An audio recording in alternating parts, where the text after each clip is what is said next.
All right, good evening. Daf Yomi for the month is sponsored by Mr. and Mrs.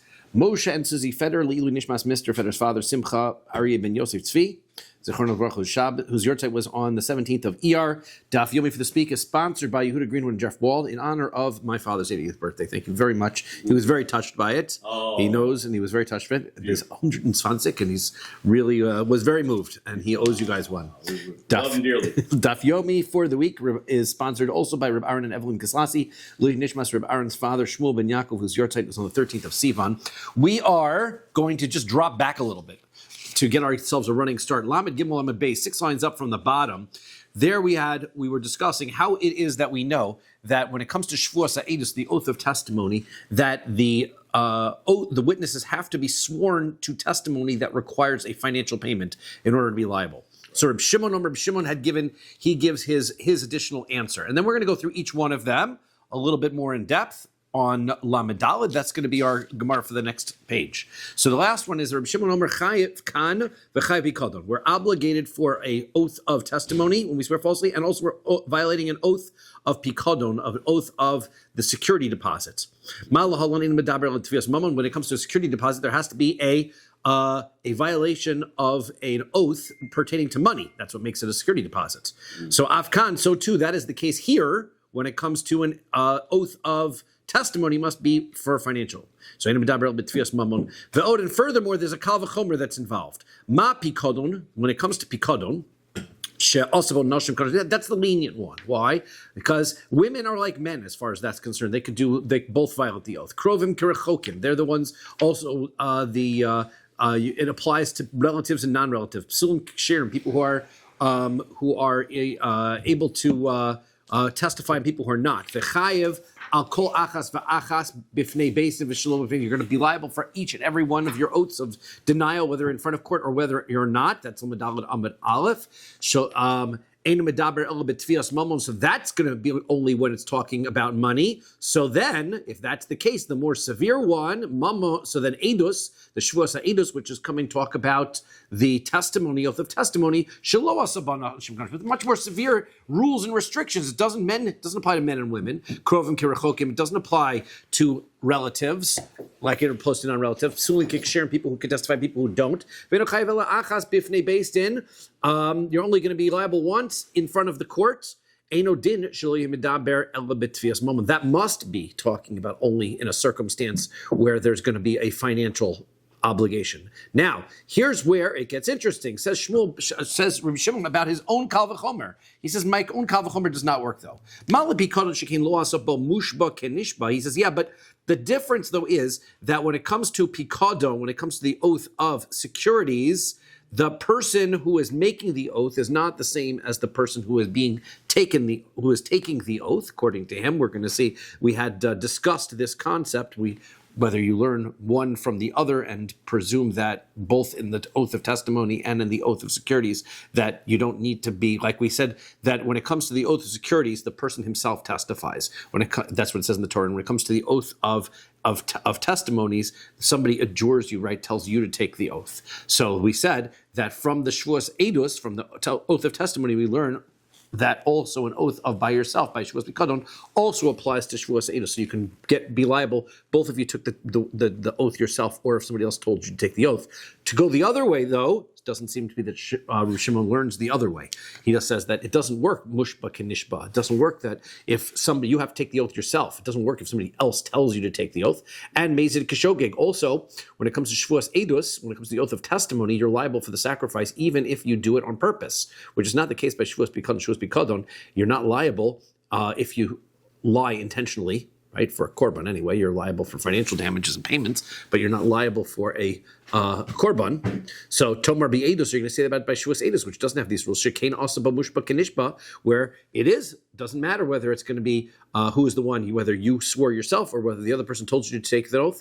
Mezi Kashogeg, it doesn't matter whether you did it on purpose or negligently, you're going to be chayiv your korban. So therefore, that isn't going to, you can't learn from Shevuos Pikadon over to Shevuos HaEdus that it has to be financial, therefore Talmud Lomar. Therefore, the real source is techeta techeda. It says the word techeta, sin, by both the oath of security and by the oath of testimony. L'gzera shava, and that tells me there's gzera shava. Nemar kan techetov and nemar lahalon techetov. It says in both cases. Ma lahalon she'enu medaber elo b'tfias mamon. Just like when it comes to the oath of security, it's talking about swearing that you don't owe money. So Afkan, so too, when it comes to the Shevuos testimony, the oath of testimony, Shevuos Edus, has to be that you are swearing to not have money. So he says it's from the Gzera Shava. Okay, so that's the last of those. Now, we're going to go through each one at a time and discuss some questions that pertain to each one. First one was Maskiflo Rabbi Bar Ula. Rabbi Bar Ula asked the following question on Rabbi Eliezer's interpretation. Rabbi Eliezer was the one who said, Bitui yochichu. He says that the word there were all these extra O's written by Shevuos ha'edus and by Shevuos bitui, both by the Shevuos bitui, that when you swear to do something or not to do something. So therefore, right, it's so he says that's where the proof is. So shehein o in v'yeshiman shvua v'eni mohen kohen umedar mishlo b'tfias mamon. So therefore, he says. We have circumstances. He says, therefore, wherever you see the word it means money. It's talking about financial things. So he says, but wait a second. The bitu yochichu shein in v'yeshi mohen shvua. But I will show you that the word is written also by the Shevuos bitui. And the Shevuos bitui doesn't have to do with money. I could swear to eat something. I could swear to sleep. It doesn't have to do with money. And it says, in that pasuk also, and nevertheless, right, the oath applies. Why do you presume that the oath of oaths, the oath of testimony, has to be for money? Ve'eni mohen kohen. So he says, and v'yeshi mohen shvua, and they have an oath. And then what was the proof that we said? Well, we also wanted to say, it doesn't also, there's also nothing to do with the kohen. We didn't want that have to do with, we didn't want to talk about the truma cases where it also says, we said, but there's a kohen over there. Yeah, but Shevuos bitui also of any mohen kohen. There's no oath, there's no kohen that's there either. Right? Umedabrim shelo b'tfias mamon. And there it's talking, there's nothing to do with money. So therefore, why don't we learn Shevuos edus from Shevuos bitui and learn that you don't need to have it only apply to cases of money? So the answer is mistabra mi pikodon. It makes more sense to learn Shevuos edus from Shevuos pikodon. I'm going to stop translating those because it's going to, as long as we understand Shevuos edus, the oath of testimony, Shevuos pikodon, the oath of securities, right? So I'm going to learn Shevuos edus from Shevuos pikodon. Hava le'lemelech. Why? Shekein techeta mi techeta. Because now he's going to learn the Gzera Shava, which is kind of interesting, because up until now we thought that he wasn't learning, he was learning from the but really he's learning it from the Gzera Shava. And you start with this Gzera Shava that connects the Shevuos Pikadon to the Shevuos Edus. And so therefore, just like Shevuos Pikadon has to do with money, so too Shevuos Edus has to do with money.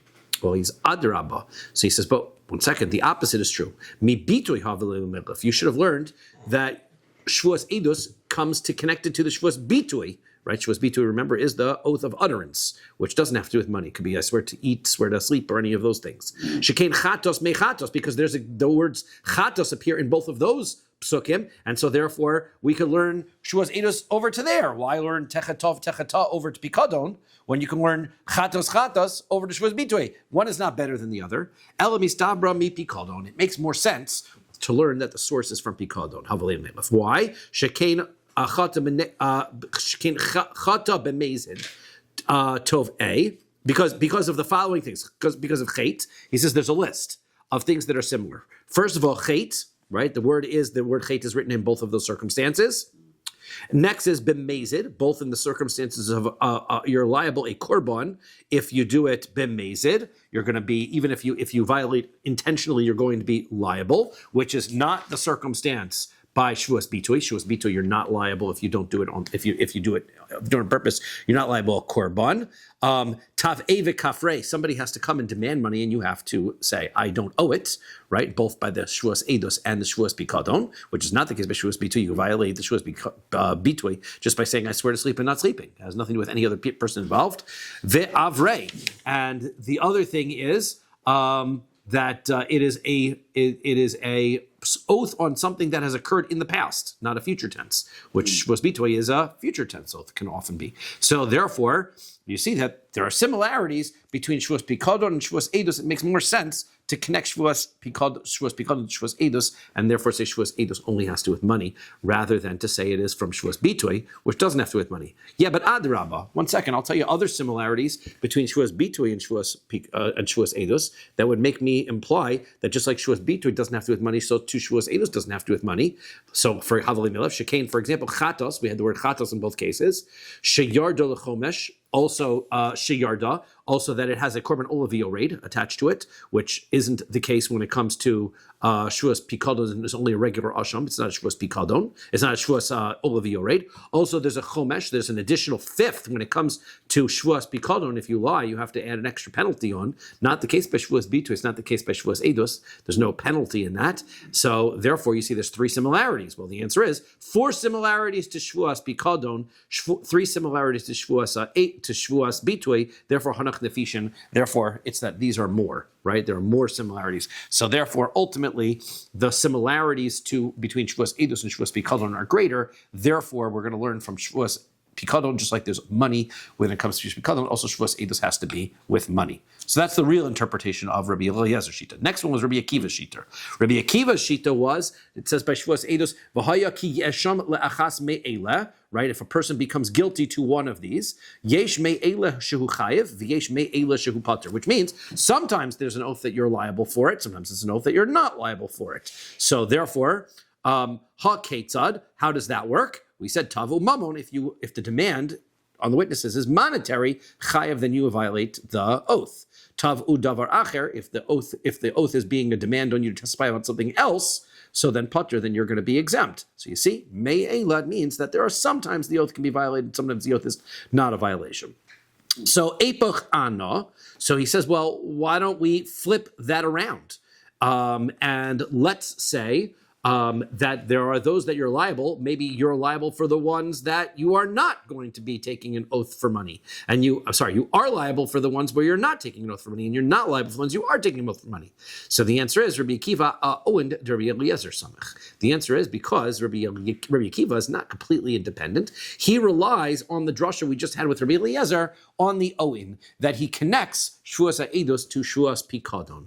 So therefore, ultimately, he says that Shevuos Eidos connects to Shevuos Pikadon, and then comes to the conclusion also that there are only some types of oaths that you're liable for. Well, if he learns Rabbi Eliezer, and then he also says Me'ela, so then my Beinahu, what's the difference between Rabbi Eliezer and Rabbi Akiva? They're ultimately both learning from the O, but Rabbi Akiva's got this extra drush of from this. Maybe some of them are reliable, some of them you're not. What is the practical difference between the two of them? So Bein Rabbi Eliezer and Rabbi Akiva, whether you're talking about Rabbi Eliezer or Rabbi Akiva, Ika Beinahu, Mashbia Ede Karka. So he says, I'll tell you what the difference is.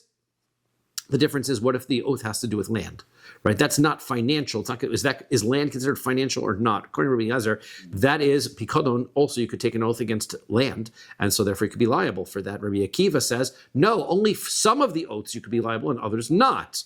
So therefore, some financial oaths you can be liable and some you're not liable for. The ones that actually have to do with money, you're liable for. The ones that have to do with land, you're not liable. And therefore, Rabbi Akiva holds that you're not liable when it comes to oaths for witnesses if the thing that you're denying in testimony is a land denial. So Rabbi Akiva Chayavin, Rabbi Eliezer is going to say you are liable if you swear on land, and Rabbi Akiva is going to say you're exempt. Okay, the only problem with that is something that we have not seen yet. This is one of these Gemara pieces that we'll just mention, but really we're going to see it in about 3 or 4 pages. Rabbi Yochanan says, Amar Hassam, he says over there on Daf Lamed Zayin, Mashbia Ede Karka, Fila Rabbi Eliezer Potern, that even according to Rabbi Eliezer, ultimately he says that if the oath of testimony is given to somebody who's testifying that they don't owe land, so then they are not liable for the Shevuos Eidos. They're not going to have to pay for it. So, Hacha, Mayeka ben Rabbi Eliezer, Rabbi Akiva. You said that was the difference between Rabbi Eliezer and Rabbi Akiva, is that Rabbi Eliezer holds that you are liable here. Now, if Rabbi Yochanan is correct and he's not, then he's the same thing as Rabbi Akiva. They're both now liable on an oath pertaining to land.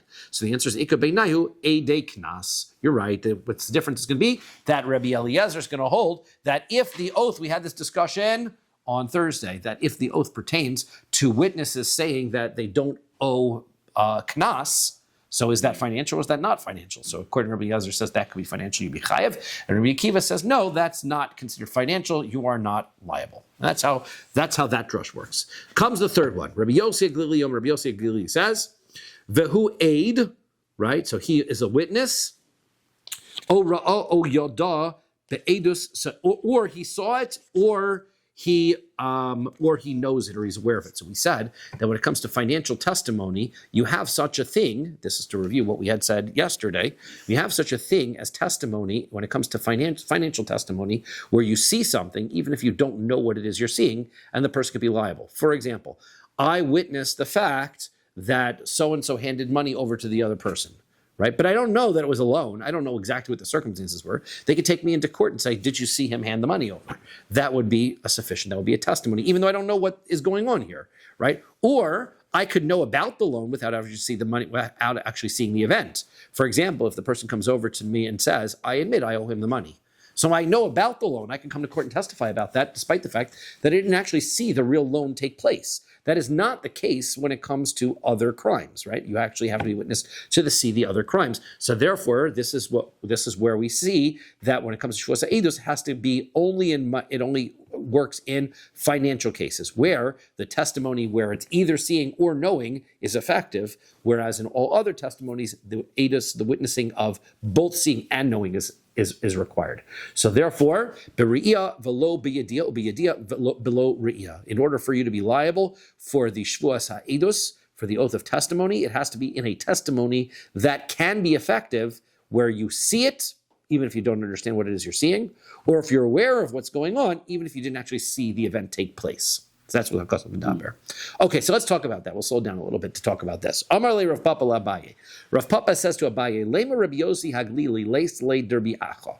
Maybe what's going on here is that Rabbi Yossi Haglili doesn't agree with what Rabbi Acha said. Because Rabbi Acha Titania, we learn in a brisa, Rabbi Acha says that there are this concept of knowing something without actually seeing it. That we call circumstantial evidence, right? That's the word in legal terms, right? I didn't actually see that occur, but I can presume that it occurred based on the surrounding information that I have. So, in Bryce and Rabbi Acha said, Gamal ha'ocher bein ha'gmalim, v'nimtza gamal harug betzido. Okay, there's a camel and it's trying to mate with other camels. Then you come back later and you see there's a dead camel that's around in the area. So, b'yadua shezeh hargo. Camels get very aggressive during mating, and so therefore it's clear that what happened was this camel that was mating must have killed the other camels. So whoever's the owner of that camel has to pay for the damages caused to the other camel. Now, that's what Rabbi Acha says. Rabbi Acha is now saying, we didn't see the damage take place. We don't know what happened. Circumstantial evidence, and we can hold the person accountable and responsible in that circumstance. Now, if the Rabbi Acha, if he held like what Rabbi Acha is saying, that circumstantial evidence is acceptable, so that nefashos nami mishkachas law. So we also have circumstantial evidence when it comes to murder trials. And then, if Rabbi Acha is correct, then murder trials, that could also be something that is effective in a circumstance where you know about it, even if you didn't see it, and therefore the rules of Shevuos Ha'edus should apply to that case as well. That's, for example, what's a circumstantial evidence case by murder? Rabbi Shimon ben Shetach, like the case of Rabbi Shimon ben Shetach. The Tanya, we're in a brayso. Rabbi Shimon ben Shetach. Rabbi Shimon ben Shetach told the story. Ben Nechama, he says, I will see a comfort, meaning he takes an oath. Im lo ra'isi echad. One time I saw there was a fellow shiratz achar chavero lechurva. A person was chasing another guy, and he went into a secluded ruin area. V'ratzti acharav, so I chased after him. Umatzasi, when I got there, matzasi sayef biyado, I saw he was holding a sword in his hand. V'dam metaftef, and blood was dripping off the sword. V'harug beparper, and the person was twitching dead on the ground. So the murder clearly just took place. You see him holding a murder weapon. He didn't see it occur, but it's clearly a circumstantial evidence case. Amarti lo, I said to him, Rasha mihar go lezeh. I said, wicked person, who is the murderer here? Oh, ani o ata, there's only two suspects. It's me or you, and it's not me. Aval, ma ani aseh, what am I supposed to do? She'ein dam chamusar biyadi, there's only one witness. I can't kill you based on this. Shari amra Torah, pi shnayim eidim o shlosha eidim you masames. Now, he doesn't say that the problem is circumstantial evidence. He says the problem is I don't have witnesses. If other people would have witnessed what I just saw, you'd be a dead man, but there's only me, one person, so there's nothing I can do about it. Ella, so what does he say? He gives him a curse. Hamakim yifram imcha. Hashem should pay you back. Amru, they said, lo zozu misham ad shenashchu nachash mes, that he didn't move from there until a snake bit him and he died. So that's you have to worry about Rishon ben Shetach, right? So be careful what you say around him. So therefore, you see, the circumstantial evidence is effective. He became aware of it without seeing it. So therefore, Shevuos Eidos should apply to that case as well. No, but we said tzaddikim when they give, or Talmidei Chachamim when they give a curse, whether or not it occurred or not, it is effective. Right. Yeah. So it doesn't. The snake doesn't. The snake doesn't it's prove it. You're right. Fair enough. The snake doesn't prove it. The fact that Shimon ben Shetach said, the only reason I can't get you is because I need 2 witnesses. That's what gets you. You didn't see the actual crime. Right. That's the point. I know, but He's saying I'm a valid witness, but there's no second witness, despite the fact that I didn't see the crime. That's our proof. That's our proof. that's the raya that it's. That's circumstantial evidence according to Rabbi Shimon ben Shetach, not according to everybody. According to Rabbi Shimon ben Shetach, circumstantial evidence is applicable, is admissible, and therefore we're proving that our Mishnah that says that Shevuos Eidos does not apply to murder cases holds that circumstantial evidence is not effective in murder trials. Right? That's the argument. So the answer is no. Afilu teiman islay de Rabbi Acha. Maybe our Tanakama does. Maybe our Tana does hold of Rabbi Acha. Bishlama yedia below re'iyah mishkachas law. You're right. There could be a circumstance where you could see it. Where you could have a circumstance where you can become aware of the crime without seeing it. But you can't have the reverse. The pasuk for Shevuos Eidos needs a crime that could go either way.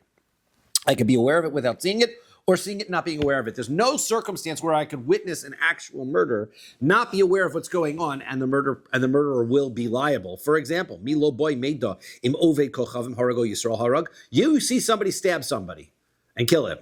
Don't you have to know whether the person who got stabbed was Jewish or not? Right? Especially if you're warning him, right? You can't not. Im adam treifa harago sholim, was the person who was getting stabbed a treifa anyway?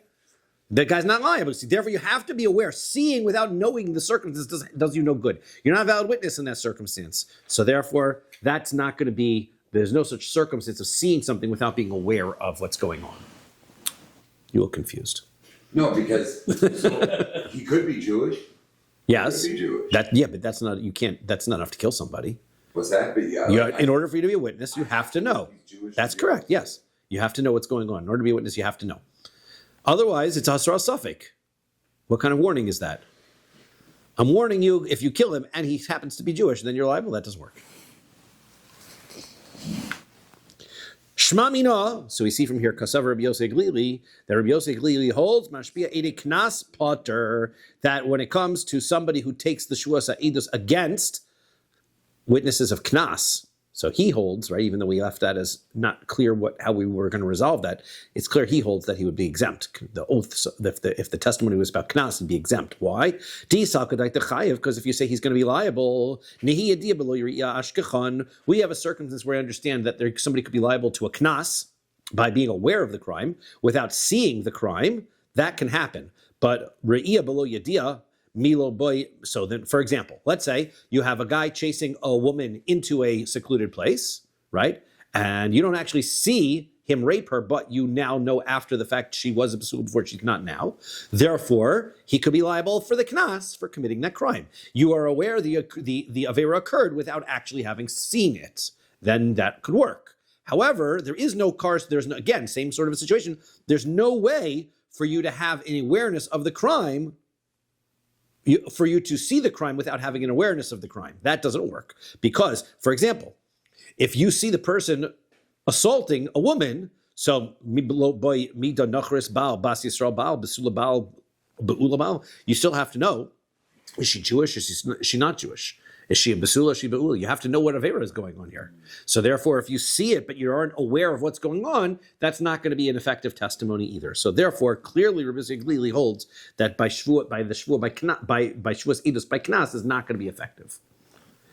Yosef Rav Hamnuna Kamei de Rav Yehuda. So Rav Hamnuna was sitting before Rav Yehuda. Yosef Rav Yehuda Kamei Boile, and Rav Yehuda was sitting and he asked him a question. Here are other cases of incomplete testimony, and we want to know what, since we were talking on this concept of witnessing something but not fully witnessing it, we're going to talk about a couple of these types of cases as well. I thought you do it was going to be something else. Like we say, like why can't a child be made because he doesn't have das? No, that's not what that means. Right, that's what I thought. It was You do it means, so yeah. I don't know what's Yedua means that you have got to understand what's going on. You have to know the details of what it is that you are witnessing. Whereas by a monetary case, that's not true. By the monetary case, if I see somebody handing over another guy $1,000, right, they can call me in to testify. Did you see him give him $1,000? I don't have to testify that it was a loan because I don't know if it was a loan, but I can testify that he gave him $1,000. Right? That testimony works. Okay, so this case was like this. So he was sitting there and he asked the following question. Mana manisicha bifnei ploni ploni. I lent you 100 in front of so-and-so, the two witnesses. Okay, that's what he's claiming. So we're in Lamed Dalet Amud Beis. Ve'edim roin oso mi bachutz. And the two witnesses were far enough away. They were outside. They saw the transaction take place. They didn't observe and didn't hear any of the words. They didn't know what was going on, right? So, what would be the halacha in such a circumstance? Could those witnesses be valid and effective witnesses? That's essentially what we've been talking about. So, Amarle Rav Hamnuna said to his Rebbe, V'hala matoin. What's the other guy claiming? What's his claim? In other words, this guy says, I gave you $100. There are witnesses to the giving over the $100. What is the other person responding? You didn't? Is he responding, if his claim was, I never took $100 from you, if that's the claim, husa kafron, then those two witnesses are very effective because the witnesses are going to come in and show that he's a liar. Now that he's a liar, you can't believe him for anything he has to pay, right? Even though he didn't admit to, the witness didn't prove a loan took place. The fact is that his story is now contradicted. I gave you $100. No, you didn't. You never gave me $100. Once I prove that I did give you $100, now the rest of my story is proven correct, and you have to pay. I amar in shakli v'didi shakli. But what if the guy said, you're right, you did give me $100, but you were repaying me back my loan. So that's why you did it. Ki also edem my hobby. Then what would be the witnesses? The witnesses are coming, and they say, we saw him give the money. He's going to go, good, you're right. You just saw me repay my loan. Thank you very much. That's all that it is. So there would be nothing to those witnesses. So therefore, the witnesses are effective or they're not effective. It depends on what the claim is, right? It depends on what the second guy, what the defendant is claiming. So Amar Le, so he said Rav Hamnuna, at olta. He says, come on in, you're in, welcome into the base medrash. You've passed your fair. That was a good answer, right? Good answer. There was a story of a person said to his friend, I lent you 100 of zuz, right, near this pillar, right? I didn't pass by this pillar. Also tresadi, and then two witnesses come and ashidu be the hishtin mayim b'tzad amud that he urinated by that pillar one time. So now, what's going on here? Amar Reish Lakish says, the guy's a liar. He said he was never by the pillar, but he was by the pillar. So you have witnesses to indicate that he lied. So now he's lying totally. He's got to pay the money, right? That's what we said in the other case. So Maskif lo Rav Nachman says, Hai dina parsahi. That sounds like a Persian rule, right? We always make fun of the Persians' judgments. Right. Persians do not judge well. So he says, Mika Amar me olam. He didn't say, I've never come to this pillar. But Asik Zeh Kamarli, he meant, I had nothing to do with this pillar regarding this business deal. So therefore, that's all he said. So therefore, the fact that the witnesses come and say that he was by this pillar urinating doesn't prove anything. It's not relevant. Ikad Amri, there are those who explain the story as, Hahu da'amrli lechavre, a person said to his friend, Mone manisi loch betzad amud zeh, I loaned you money next to this pillar. Amar le lo avarti betzad amud zeh me'olam. I never went by this pillar, ever. Now this time he says very clearly, I never, ever went by the pillar. Nafku be'sahadi, the ishtin mayim betzad amud zeh. They got witnesses, testified he did. He urinated by this pillar. Now, he did lie, because he said ever. So Amar Rav Nachman says, Huchsa Kafran, he's a liar. Amar Le Abai Rav Nachman, I'm sorry, Amar Le Rav Nachman, Rava sister of Nachman, Kol Milsa de Lo Ramya Le de Inish Ovid Le Vilavadate. He says, people don't pay attention to every time wherever they urinate. That's not their, so therefore he didn't notice, therefore he's not contradicting the witnesses. It's not a contradictory statement, right? So you have to be able to understand, take what's being said within context. Okay, so that's that. Now, Reb Shimon is the last. Reb Shimon's statement is Amar Chayav Kan v'Chayav Pikodon. Reb Shimon had this strange sort of back and forth with himself. First, he says that, where we know that when it comes financially, we learn a Kal V'chomer that when it comes to Pikadon, when it comes to Shevuos Pikadon, it has to do with money. So too Shevuos Eidos has to do with money. And then he said, actually, Shevuos Eidos can be more strict in certain ways, and he argued it back. So, Machachu Allah b'ma'arava. In Eretz Yisrael, they laughed at what Rabbi Shimon was doing in this price, so they thought it was kind of amusing. So the question that we have in our Gemara is, what were the people in Eretz Yisrael finding so amusing? Okay, fine, I understand. He thought this way, he went back to them another way, he went back. I get it, but sounds like when you're amused, it means that his logic was way off. Where's the logical problem with what he said? So my chocha, what's the mistake? Where's the laughter coming from? Diktani, because he says like this: shekain lo asabo mushba kenishba. He said, because I'll tell you why it is. He says that the pikadon is less stringent in that when it comes to the person who is swearing, right? The person himself can be responsible, right? And only the person himself can swear, but not somebody else can't make him swear. And also Mezid Keshogeg, when it comes to Mezid and Shogeg, you're not liable on doing it on purpose. You're only liable on doing it b'shogeg. So when it comes to Shevuos Eidos, that's not the case. It comes to Shevuos Eidos, that even if you do it b'mezid, you are liable. And also the person who swears by him to himself and somebody else who makes him swear, you're liable in both of those cases. So now, Mushba b'pi atzmo be'eidos, l'Rabbi Shimon minolai. Where is Rabbi Shimon's source? Why? How do we know by Shevuos Eidos that according to Rabbi Shimon, that the person can take the oath himself? Remember that the pasuk of Shevuos Eidos only talks about somebody else saying, hey, you have testimony for me. Where do we know that it also means that if somebody is taking an oath on his own? The answer is Degamar Pikadon. He learns that from Pikadon. And that's Xer Shava, he learns it from Pikadon. So he learns it from Pikadon. So Pikadon, Nami Mushba mi Piacherim Nigmar. So if that's the case, you're going to learn that you're going to learn from Pikadon over to Shevuos Eidos, and it's Xer Shava. Shouldn't it also go back the other way and learn Shevuos Eidos back to Pikadon? It does make sense that you're learning that you can't have an oath where the other person makes you take the oath by Pikadon. If you're learning Xer Shava, it goes both ways. So if you're going to say that whether you take it yourself or somebody else makes you take it applies to Shevuos Eidos, so too Shevuos Pikadon, whether you take it yourself or whether somebody makes you take it. So Nigmar Me'edis, he's going to learn it from Eidos.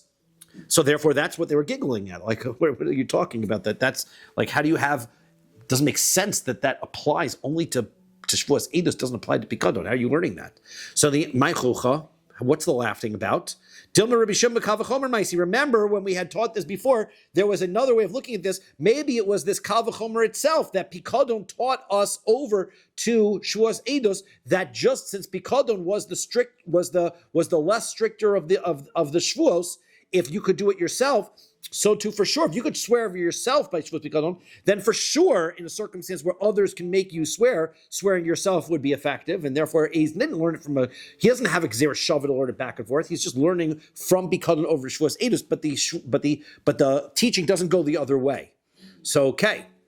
So therefore, it's just a big Kal V'chomer. He's learning from Kal V'chomer. Mipi acherim chayav. If you're going to be liable from Shevuos Eidos by other people making you swear, mipi atzma lo kolshkin. So then, if you're going to do it yourself, for sure you are liable. Ella choch. So that's not what they laughed about, because there's another drush. Ella chocha amazing keshogeg. Rather, they must be laughing at the second part, the idea that if you do it on purpose, that you're liable, just like if you did it through negligently to Katani. Because we learned, Mala Pikadon Shekin Losabo Mushba Kenishba Mezid Keshogeg. So he says, when it comes to Shevuos Pikadon, the person, you can't make somebody take the oath, you can only take it yourself. And Mezid Keshogeg, there's no such thing as taking an oath intentionally lying and being responsible for the korban. You're only responsible if you do it b'shogeg when it comes to Shevuos Pikadon. You're only liable b'mezid, if you do it on purpose. That's a chiddush only by Shevuos Eidos, which bothered Brian greatly, but he's dealing with it because it doesn't say vanilla. Mechti, but let's take a look at that drasha. Mezid gabe Eidos minole. What is the reason why that Shevuos Eidos is the only one of all of these averos that you're going to be bringing your korban, despite the fact that you did it b'mezid? That was a special drush, deloksiv be venelam, because it doesn't say the word venelam, that it's hidden from you, which indicates that the korban that you're liable is liable despite the fact that you didn't make a mistake, you did it on purpose. But that's a special drush by Shevuos Eidos. So Hachinami, so then, okay, well, let's take a look at Pikodon. Hachinami loksiv ba venelam. If you look at by Pikodon, it also doesn't say the word venelam there. So therefore, if you're going to learn that drush and say that it applies in a circumstance where b'mezid, so to Shevuos Pikodon should apply b'mezid. Korbanos should be all b'mezid. Just those two. Just Shevuos Pikodon and Shevuos Eidos. Don't go wild. That's it. So Amar Lahu Rav Huna. So Rav Huna answers back, so what are you laughing about? It still makes sense. Maybe the reason why is because there's a Gzera Shava that connects, ready for the next one? There's a connection between the oath of Pikodon, a security oath, and the Avera of Me'ila, using things that belong to the Beis HaMikdash without permission. Okay? So therefore, we are learned that since when it comes to using something from the Beis HaMikdash without permission, you're only liable in that circumstance if you do that b'shogeg. Right. And therefore, you're only liable for Shevuos Pikodon if you do that b'shogeg. That's where we learn that. That's why, even though it doesn't say venelam by Pikodon, it only applies if you do it b'shogeg. Right. So that makes perfect sense. What are you laughing at? That Reb Shimon has the idea that Shevuos Eidos applies to Mazid, but it doesn't apply to b'shogeg, and Shevuos Pikodon applies to shogeg and doesn't apply to Mazid? It makes perfect sense. So Reb Shimon Gamar Law, Reb Shimon said, Mimi'ila, Reb Shimon Gamar Law. Reb Shimon learns it from Ila. So therefore we try again. V'hainu chocha. Then maybe this is what they're laughing at. De Gamar Law Mime'ila, maybe the question is like this. Pikodon could learn, we learned that we had a Gzera Shava over to Shevuos Eidos, and now we're learning that Pikodon also has a Gzera Shava over to Me'ila. So, Mime'ila Havalei Le'melif. So he says, I'm sorry, De Gamar Le Me'ila Nigmar Me'edus. Why did he decide to learn that the Shevuos Pikodon has to be done b'shogeg from Me'ila? Why didn't he learn that Shevuos Pikodon has to be b'mezid from Eidos, from Shevuos Eidos? You could learn it from either one. Shevuos Pikodon, we have a Gzera Shava that connects it to Shevuos Eidos, and we have a Gzera Shava that connects it to Me'ila. If you connect to Me'ila, you learn that Shevuos Pikodon has to be done b'shogeg in order to be chayv the korban. If you connect it to Shevuos Eidos, you're going to learn that the Avera has to be done b'mezid in order to be chayv the korban. So the question we're asking is, maybe they're laughing because Rabbi Shimon, why did you decide that Shevuos Pikodon is only liable if you do it b'shogeg, because you learned it from Me'ila? Right. Why not learn it from Eidos, Shevuos Eidos, and say it's when you do it b'mezid? Right. So the answer is, Mistabra Me'ila Havalei Le'melif. It makes more sense that the Shevuos Pikodon should be learned from Me'ila. Why? Shekain Me'ila Me'ila, because there's a Gzera Shava, the words Me'ila Me'ila. So he says, Adrab, but that doesn't help you because Me'edos Havalei Le'melif, if you could learn it from Shevuos Eidos, Shekain Techeta Mi Techeta, there's a Gzera Shava the other way, Techeta Techeta. So the answer is, well, we've got two Gzera Shavas. Mistabra Me'ila Havalei Le'melif. There are similarities, other similarities between Shevuos Pikodon and Me'ila. So Shekain, for example, Me'ila, that when it comes to Me'ila is Bikol. It applies to all people, not just women, right? Remember, by Shevuos Eidos doesn't apply to everybody. It doesn't apply to women and people who aren't kosher Eidos, right? These two do, Shevuos Pikodon and Me'ila apply to everybody. Neheneh. Right. Also, the prohibition is getting benefit out of the object, right? Getting benefit without permission. That's gonna be the same thing. Bekavua, when it comes kavua, they're both chayev in Shevuos Pikodon and Me'ila, a regular set korban. They don't have a korban olav yored. When it comes to Shevuos Eidos, it's a korban olav yored. Chomesh, there's a penalty of paying an additional fifth when it comes to Shevuos Pikodon and Me'ila. And ve'asham, and the sacrifice that you're going to bring by Shevuos Pikodon and Me'ila is going to be a korban asham, not a korban chatos. So therefore, there's all these similarities between Me'ila and Shevuos Pikodon. That's why he decided to learn that the oath should be b'shogeg, just like Shevuos Pikodon.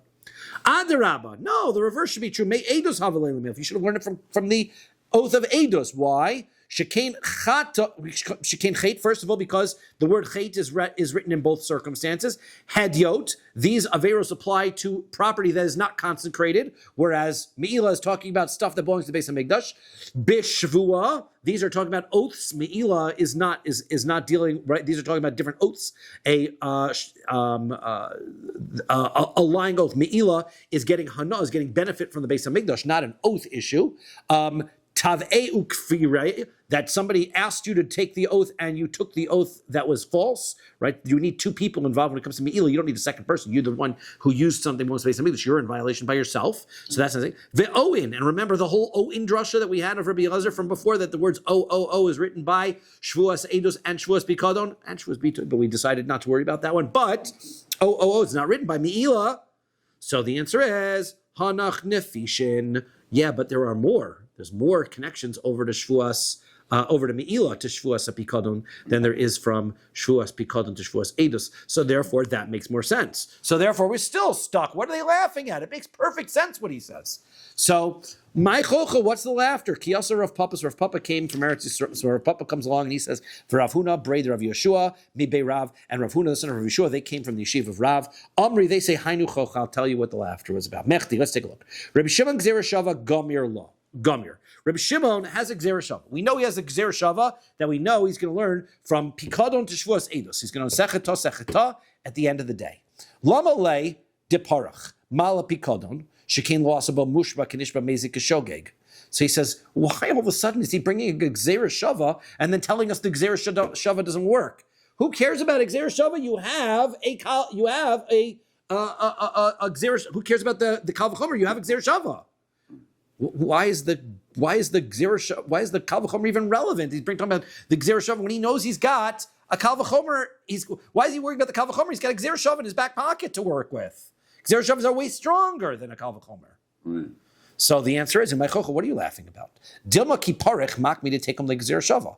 Balsa to kama like Gzera Shava la parich. No, that's not what's going on. What was going on is there was a back and forth. He started off, he says, no Gzera Shava. I'm going to learn Pikadon over to Eidos, and here's how I'm going to do it with the Kal V'chomer. Then he says, yeah, but that Kal V'chomer doesn't work. And then he says, okay, but still I've got a Gzera Shava.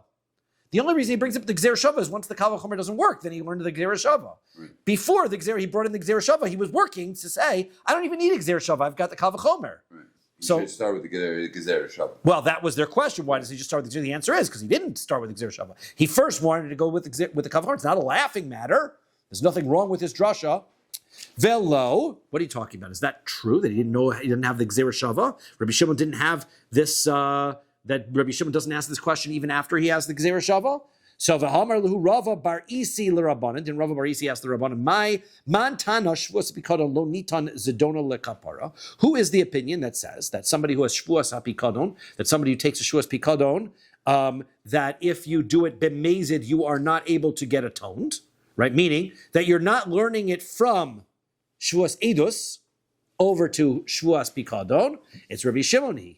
So that's Rabbi Shimon's opinion. So Rabbi Shimon is the one who doesn't learn it over. Why? Because he's not learning, because he still has his Gzera Shava that he asks after the fact. He says you can't learn everything over from Shevuos Eidos over to Pikadon, because sometimes those two things don't go, even though there's a Gzera Shava. So he still learns this. The point is that he still learns the Kal V'chomer. The Kal V'chomer still has impact and effect once the Gzera Shava takes place.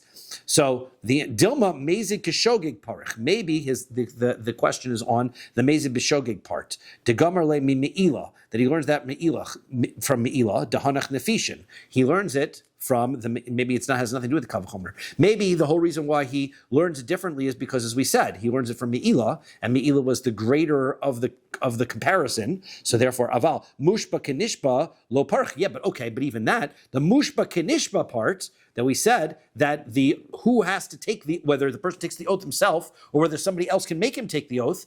If I'm learning from Shevuos Eidos, that has nothing to do with Me'ilah. So I'm not going to learn anything like that from Me'ilah. I can learn that from Shevuos Eidos. Well, not if I have a Kal V'chomer that doesn't work. But if I have a Gzera Shava, it should work. But we see v'tahadar Eidos v'tigmar mi Pikadon. So therefore, we should be able to learn back and say Eidos should be learned from the Pikadon. Mezid delav kishogeg. So he says that mezid is not like shogeg. Ma pikadon shogeg in mezid lo, af edus shogeg in mezid lo. So he's right, just as right the pikadon you are liable b'shogeg but not b'mezid. So maybe I'll learn also that edus. I'm going to keep going over and say that also the Shevuos edus should be liable in a case of shogeg and not b'mezid, even though it doesn't say the word v'nelam. But I can learn it from pikadon. So the answer is ki meila. Just like we learn pikadon from meila, I can learn edus from meila. So lahachi kasva rachmana leedus gabe Shevuos bitoy v'gabe tumas mikdash ukdoshav.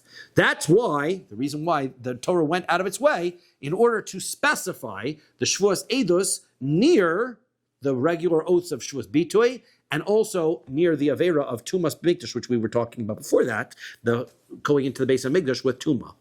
Debekula nemar behen v'nelon, in order to show you clearly that in all of those circumstances you're chayav b'shogeg, not b'mezid. Why? Because it says clearly the words v'nelam. You had it hidden from you. V'kan lo nemar behen v'nelam. And when it comes to Shevuos edus, it does not say that word. It doesn't say v'nelam. Means specifically the Torah is telling me that I am chayav b'mezid. L'chayav b'mezid k'shogeg. Tell me b'mezid b'shogeg, which means that at the end of the day, there's nothing funny about Rabbi Shimon worrying about this Kal V'chomer, not worrying about this Kal V'chomer. There's nothing really we can figure out what the problem that anybody had with it. So even though they laughed about it in Marava, in Bavel, they didn't seem to figure out where the problem with this issue, where the problem in the issue is. Still don't understand how we bring a korban for something that's been mazed. I'm still like... Torah says so. No, but the whole setup of it was that you made a mistake and it's a kapara. No. That was what a korban is. Why is it that I made a mistake? I get lashes.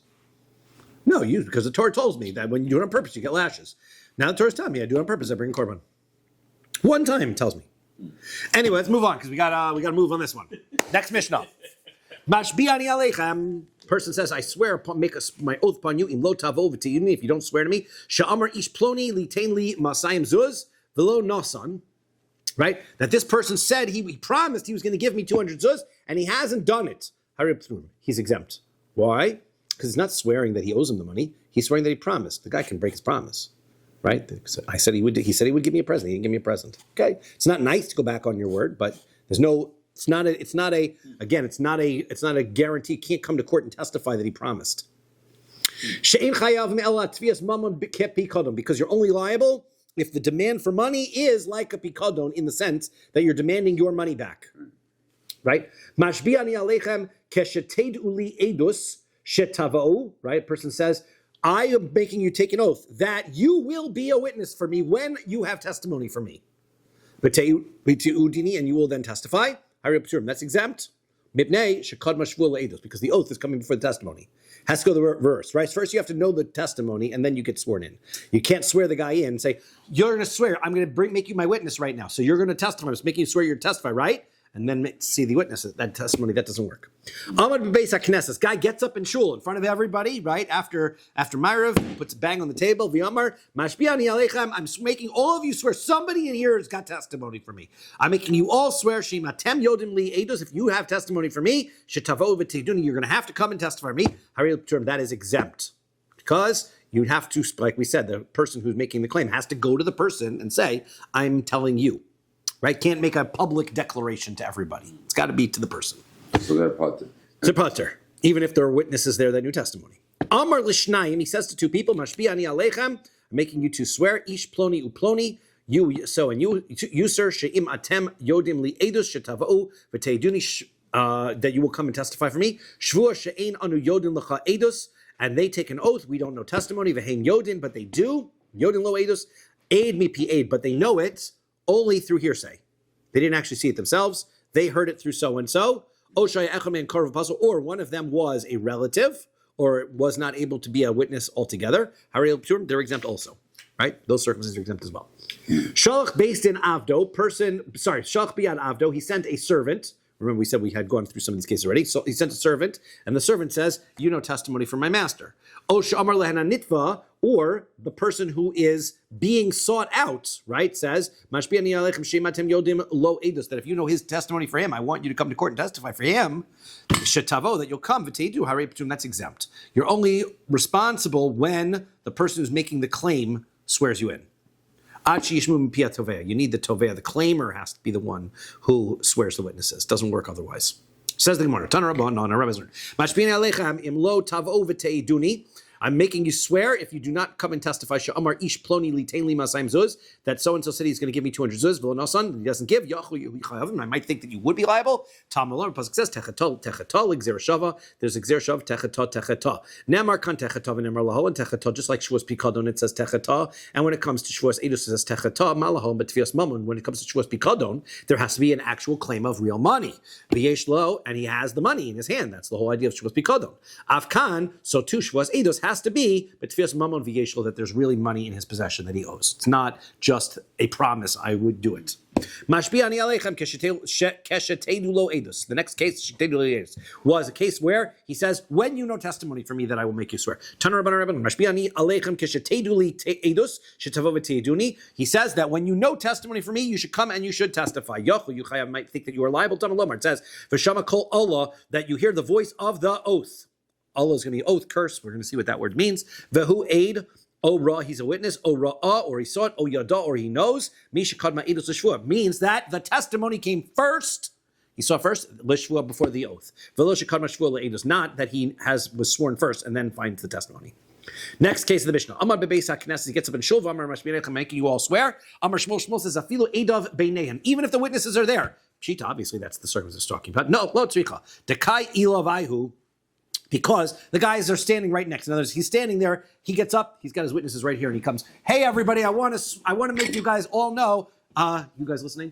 Or if any of you know something, the guys are right there. That doesn't count. That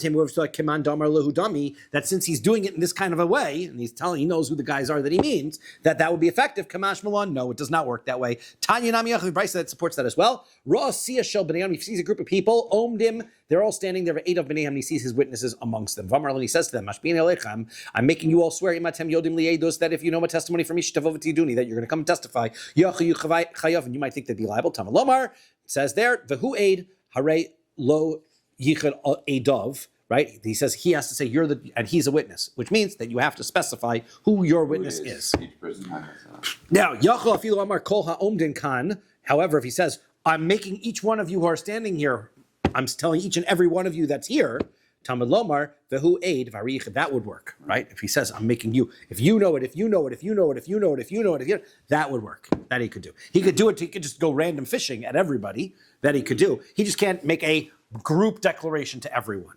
Amar l'shnaim, he says to 2 people, Mashbi'ani aleichem, I'm taking you to the oath. Tanrabanan, Amar l'shnaim, he says to 2 people, Mashbi'ani aleichem, ploni imatem yodim li edus, that if you know with testimony from Shetavov duty that you should come and you should testify. Vehein yodim lo edus, and he knows testimony, aid, he knows it from hearing another person.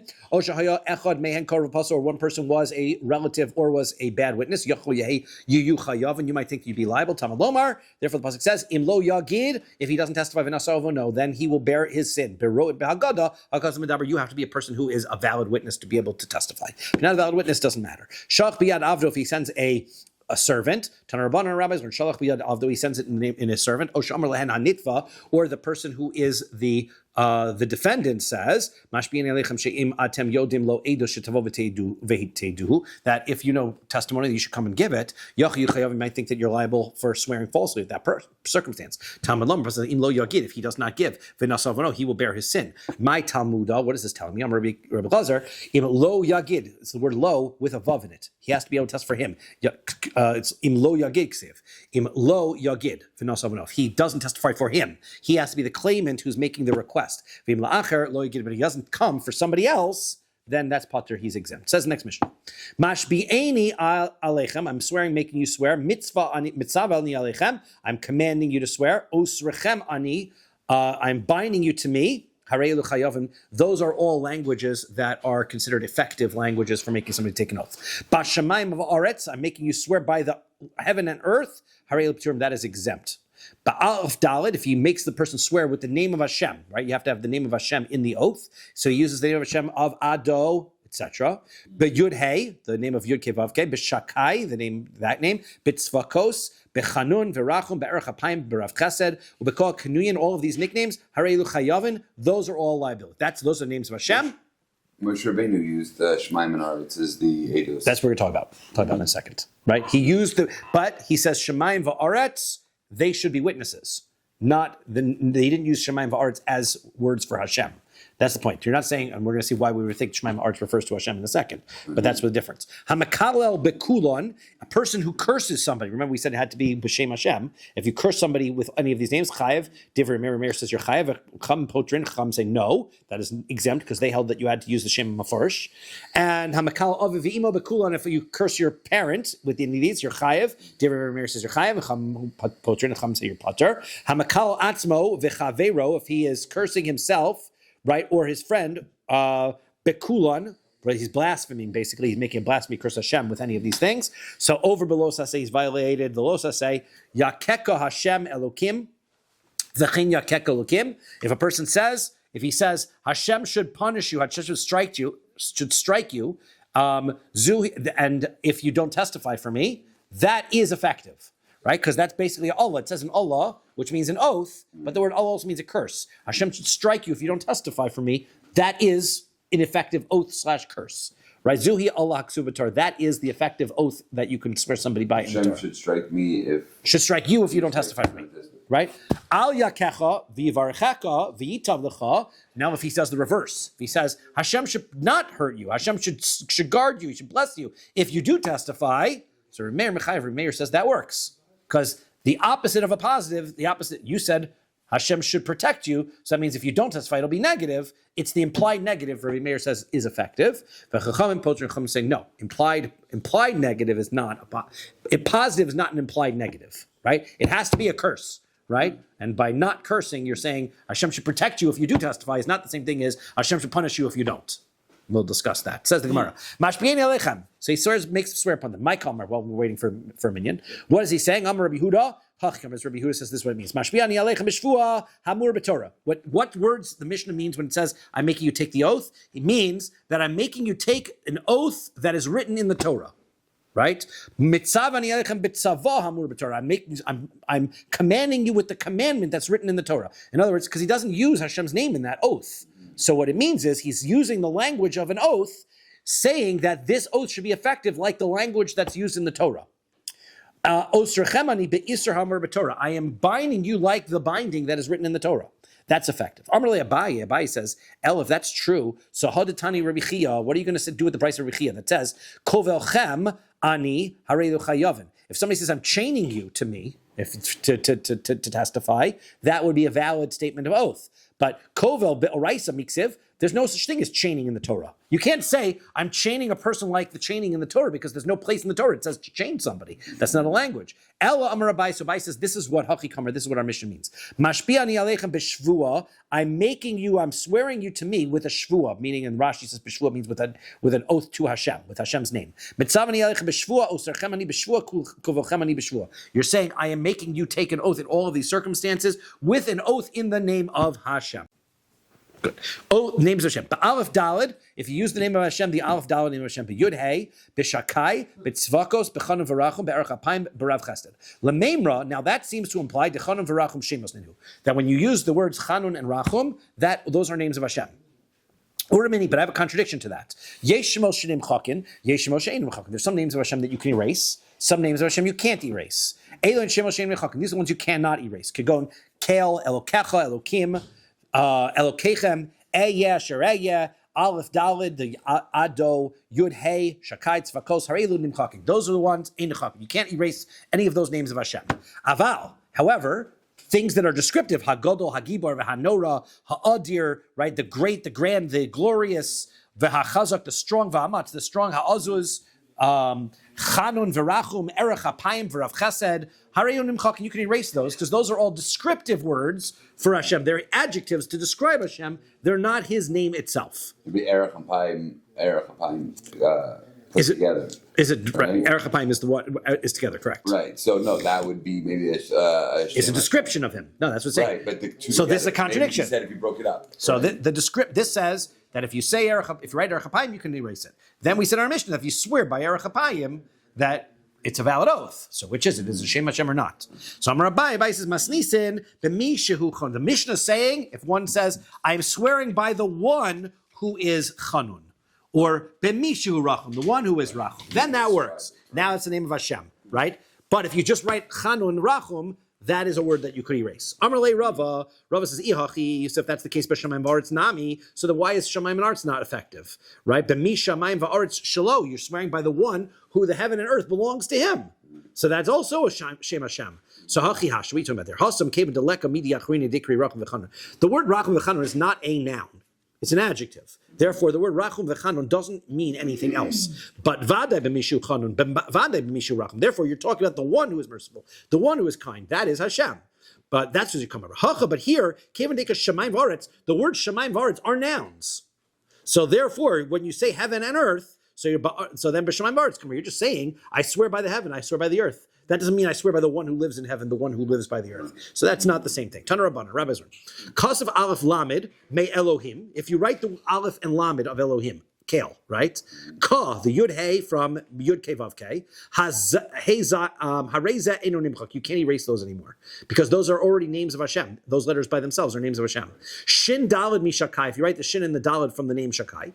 Aleph Dalad Me Adonai. If you write the Aleph and Dalad from Adonai. Tzadi Beis Mitzvakos. Right? The Tzadi is Hareza Nimchak. You can erase those because that's not the name of. They don't have names of Hashem by themselves. Rabbi Yossi says Tzvakos Kulo Nimchak. The word Tzvakos itself can be erased. He disagrees with that. It's not Shem of Hashem. Shol nikra tzvakos elish al Shem Yisrael. Hashem is called tzvakos because the tzvakos are the tzvakos are the armies. That's the Jewish people. He's Hashem tzvakos. He's the God of the army.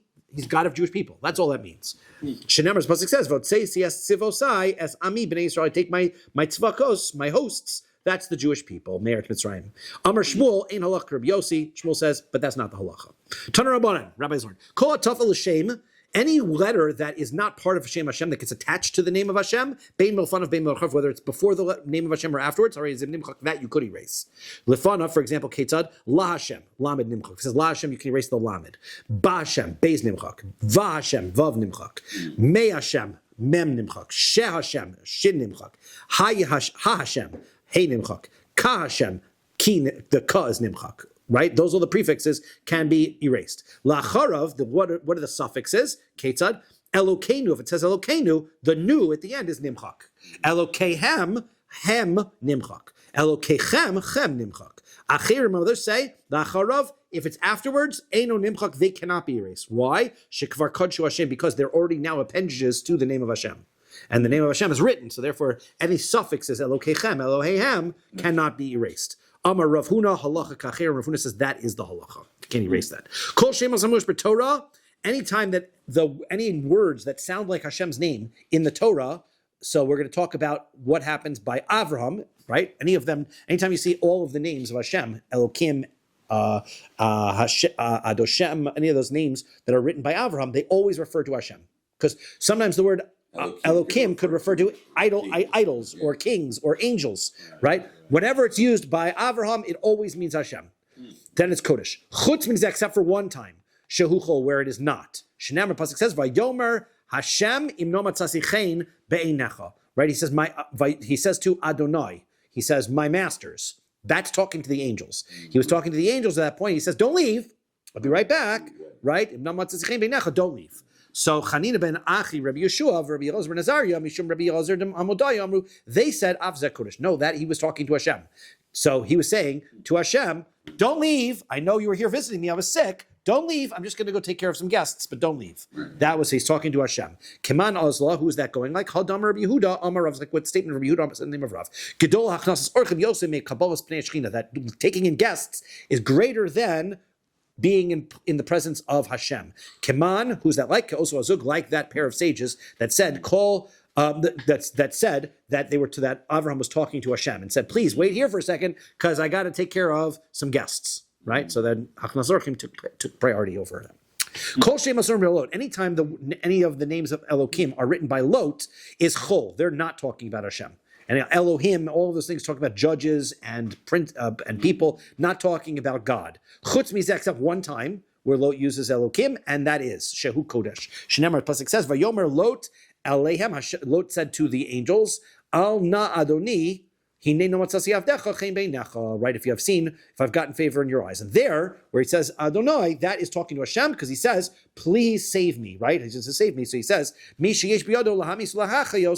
the one who has the power to save me. That's who he was talking to. And so therefore, Kodesh Baruch Hu, that's when Lot was finally talking to Hashem under that circumstance. But all the other times that Lot uses the language of Adoni or Elokim, he's not talking to God. Kol Shemos Omer B'Navos, anytime that the words that sound like Hashem's name are talking about Navos, the story of Navos is Achaz wanted the land that was next to his palace, and he frames Navos, and he steals his land. And he makes a case up that Navos was blaspheming against Hashem, and he wasn't. So, but all the times that it's written, it's Kodesh. And B'Micha, any times that it's written by Micha, the story there is the story of Micha, right? Where Micha makes a idol for Avodah Zarah. His mother actually donates the money and helps him out to be able to make this church, this great church that he's going to establish. All of the times it says Elohim and Adonai over there is talking about he's talking about his idolatry. So therefore over there, whenever you see the languages over there, but Micha is Chol. They're all not Hashem's name. Rabbi Eliezer, and it's important to know because we said you can't erase Hashem's name. So if you're writing a klaf and you've got these names, you can erase them because they're not Hashem's name. That's why it's telling us this. Rabbi Eliezer says, "Ben Novos Kodesh." He says, by when it comes to Novos, it's Kodesh. But Micha Yesh Man Chol, Yesh Man Kodesh. By Micha, sometimes they are holy, sometimes they're not. So, for example, Aleph Lamad Chol Yud Hey Kodesh Chutz Mizeh. So, I'm sorry, Aleph Lamed Chol. When it says Aleph Lamed, he uses the name Kel. That's talking about that he's talking about his idol. But Yud Hey, when he uses the Yud Hey, that's Kodesh. Chutz Mizeh, except for this one time, Sha'alef Lamed Vehu Kodesh, where he uses Aleph Lamed and he means it in a holy way. Kol Yemei Hayos Beis HaElokim Shiloh. All the days that the house of Hashem is in Shiloh, that actually is talking about the house of Hashem there over there. Kol Shemos Hamurus Begivas Binyamin. Any of the names of Hashem that are in talking about the valley of Binyamin. So in Binyamin, this story, right? We're still not in Minyan yet, so we'll keep on going a little bit if that's okay, because I'm taking advantage, right? All the times that in the valley of Binyamin, there was a story that in Binyamin there was a fellow who had a concubine, and people would not take him in for the night, and so they wound up sleeping outside. She got assaulted and murdered. And all the Jewish people were very angry about this story, and they wanted the culprits to be found.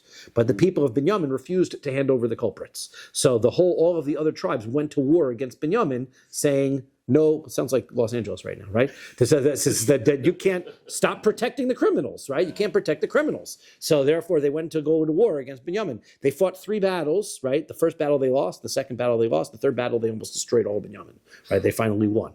So whenever in that story, talking about this battle with Binyamin, Rabbi Eliezer says all the names of Hashem that are listed there are not Hashem. They're idols, meaning that they were asking Hashem all this time, should we go, should we not? They were not asking Hashem. They were asking idols, right? And Rabbi Yeshua Omer Kodesh, Rabbi Yeshua says, no, they're asking Hashem. Rabbi Eliezer says, how could they be talking to Hashem? How could Hashem say, go and fight battles, and then they lost? Right? That's not like Hashem to do that. Amar lo Rabbi Yeshua says, Mashiv Tiachas. What are you talking about? He did exactly what he promised. He said, go fight. They fought. They lost. He didn't say they were going to win till the third battle, right? Okay, so that's different. V'hem lo bichnu im lintoch im lanetzach. Right? Then they didn't ask, are we going to win? They said, well, should we fight? They fought. They didn't say, are we going to win? Then at the end, finally, bachrona shebichnu v'hiskimu al yodan. When they finally asked, are we going to win? Then finally on the third one, Hashem said, yes, you're going to win. Shnamar, the pasuk says, Pinchas ben Elazar ben Aaron, omed lifanav bayamim mahim. He was standing before them. He was the Kohen Gadol at that time. Lamor, and he said, ha'osef od latzeis l'melcha. Should we go back together and fight again im b'nei Binyamin with the people of Binyamin? Achai, im echtal, should I not? And then it says, and he says, yeah, and then it says, yes, and you're going to go win. And then they fought and they won. So that is Hashem. Next, kol shlomo hamurim be shir hashirim. Anytime you see the word shlomo in Shir Hashirim, so that's Kodesh. That's actually Hashem's name. That's not Shlomo's not actual. The word Shlomo comes from Shalom, which is Hashem's name. Right. So when you say Shir Hashirim l'Shlomo, I was about the word Shalom if it's going to be considered because it's not it's a noun, right? I mean, I guess, it's a noun. Yes, it's an item. So it wouldn't be considered. It's not an adjective like you said before. Right. So right. And we don't. There are other names that we didn't list. Also, it says Inshana Hamakom. Those things. Right, Hamakom was another one. Yeah. So Shir Hashirim, when it uses the word Shlomo, Shir Hashirim was Shlomo. Ashali Shlomo. Shlomo is Hashem. Right. So lemi, because it means lemisha shalom shalom, the one who peace belongs to him. Chutz mizeh, the only one time that the word Shlomo is listed, and it means Shlomo HaMelech, is Karmi Shali Lefanai HaElef Lecha Shlomo. So this is where it says that my vineyard is to me, the 1,000 is to you, Shlomo. So Shlomo lididei umasayim lenotrim es pirio. Right, the Shlomo is for himself, and the 200 are those who guard his fruit. Right, as we're going to see, Rabbon. So as pirio Rabbanon. Am I reading that properly? 1 second. As pirio Rabbanon. Right, Humasayim. So he says that's Karmi Shali Lefanai HaElef Lecha Shlomo Ledidei. That's Shlomo himself. Masayim Lenotrim as Pirio, and 200 are for the people who guardians. That's the Rabbanon. Right. So that what Shlomo did was he took 1,000 people for himself, right, in order to be servants in his army, and then he left 200 Torah scholars to be able to be separated out. Okay, and so there are those who say Af Zeh Chol, that it's actually the reverse. That this was even there's another pasuk regarding Shlomo that also is Shlomo. It's not talking about Hashem. Hine mitaso sheli Shlomo. This is the bed that Shlomo would lie down on. Shishim that had 60 strong people that were around it. That is that Shlomo Melech put guards around his bed when he would go to sleep, and that's not talking about Hashem. That's talking about Shlomo. Af Zeh v'lo miboy haich, which means that when the Gemara says that everybody agrees that the first pasuk is talking about Shlomo, it's only a question whether the second pasuk is talking about Shlomo. Ella Hadam or Shmuel, but then how are we going to explain what Shmuel says? Machus de Katola Chad Mishisa Bialma Lo Miansha.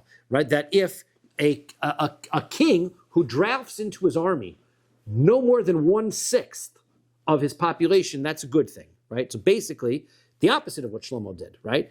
So, or according to this pasuk we said that Shlomo took 1,000 and he left 200 people learning. This statement of, according to the way that Shmuel learns it, the king should only take 200 people and he should leave 1,000 learning, right? That's the ratio that you should have learners to soldiers. 1/5. Right? Well, it's 1/6. It's like 200 out of 12. 200 out of 1,200.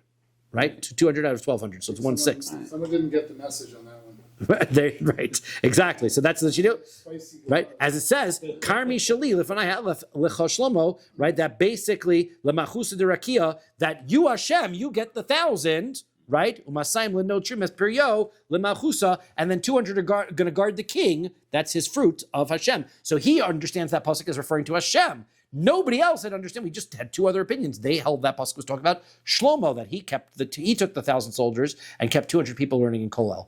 But this has it the other way around, that it was 1,000 people learning in Kolel, 200 soldiers. So Shmuel lo katanakama lo kiyesh omrim. Shmuel was not holding like the Tanakama. He's not holding the yesh omrim. Ela hachikam. This means the yesh omrim ze kodesh v'zehu chol demitaso u'shmuel de'amar kiyesh omrim.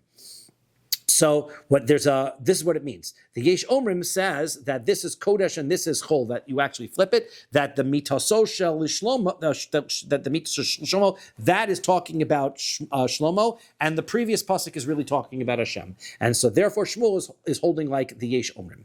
Okay, now, Kol Malchai Hamurim BeDaniel, we're going to try to get to the end of the page. All of the kings that are in Daniel, unless we will stop, but if we don't have a minion, we could go for 5 more minutes, right? Yeah. 5 more minutes. They're coming. Okay, good. As long as they come, then we're good, right? Kol Malchai, I'm appreciating the time. Kol Malchai Hamurim BeDaniel, anytime that you have the name of Hashem, kings would talk about Daniel, is Chol. It's talking about not Hashem. Chutz mizeh, except for this pasuk, Shu Kodesh, which is to Hashem. Ant Malka Melech Malchaya, Di Allah Shemaya Malchusa Chasna V'Sakva V'Karev Yahav Loch. Right? That you, Hashem, he says this is talking about Hashem. This we say this is Kodesh, so you Hashem,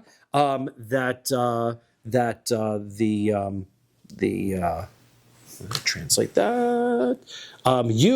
He says either talking about Nebuchadnezzar or Hashem. He says it's talking about you are the king of this God of the heavens, and you have a a grand and strong kingdom, and honor is given to you. So here, that is talking about Hashem, right? So Hashem, so therefore, this is what it's talking about. So there, and it says that then your enemies should be destroyed. So therefore, it must be talking about Hashem. How come? Because the enemies of Hashem should be destroyed. That's what he's saying. If it was talking about Nebuchadnezzar, San Usei Mainin, who would be Nebuchadnezzar's enemies? Yisrael, the Jews. So Miglat Kalayt Yisrael. What is Daniel saying? He's saying the Jews should be destroyed. That makes no sense. So the Tanakama says no. It's talking about Nebuchadnezzar. Why? Soni Yisrael. Who are the ones? Soni Yisrael, Ika, Soni of the Chacham Leka. What, you think Nebuchadnezzar only had enemies who were Jews? Nebuchadnezzar also had enemies that were not Jews. So Daniel was saying, curse the enemies of Nebuchadnezzar's enemies should be cursed. That was talking about the non-Jewish enemies. Okay. If he uses any of these nicknames of Hashem, right? That he says he makes these oaths, so then you are liable for cursing Hashem or Mini. But you have this contradiction. Hashem Allah uleshvua. It says by the pasuk that by sota that we learned last week's pasuk that you will be a curse and a shvua. Ma tamalom. Where does that come in? It says that the kohen is going to make her take an oath. B'shvua Allah, the shvua of the curse. The fi shenemar, since the pasuk says v'sham'a kol Allah, that she hears the sound of the voice of the curse. Nemar kan Allah v'nemar lahalan Allah. So it says it says here Allah. It says by the shvuas ha'edus. It uses the word Allah, right, and by sota it also says the word Allah. Malal and shvua, just like when it comes to the shvuas edus, it means the word Allah means a shvua. By the sota it means a shvua. Afkan shvuas also here by the shvuas edus it means a oath. Malahal and b'shem, just like when it comes to the sota, it has to be with Shem Hashem. We say that he writes the Shem Hashem on the parchment and they soak it in there. Afkan b'shem.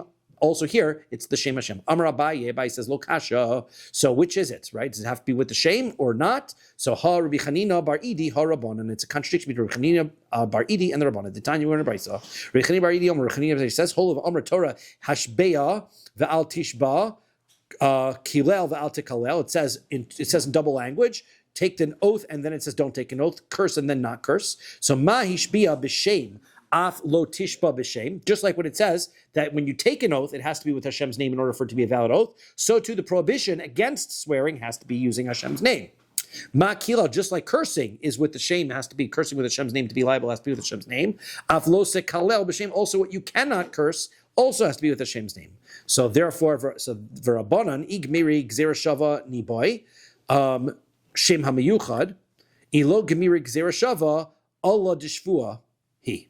So I didn't read that right. He says, "Rabbanan I gemiri." So if you had learned it from this, so then gezerah shava, the gezerah shava of Allah nibai shemam yuchad. So then it would tell me that you need the shame that you need has to be the specific name of Hashem. Can't use the nicknames.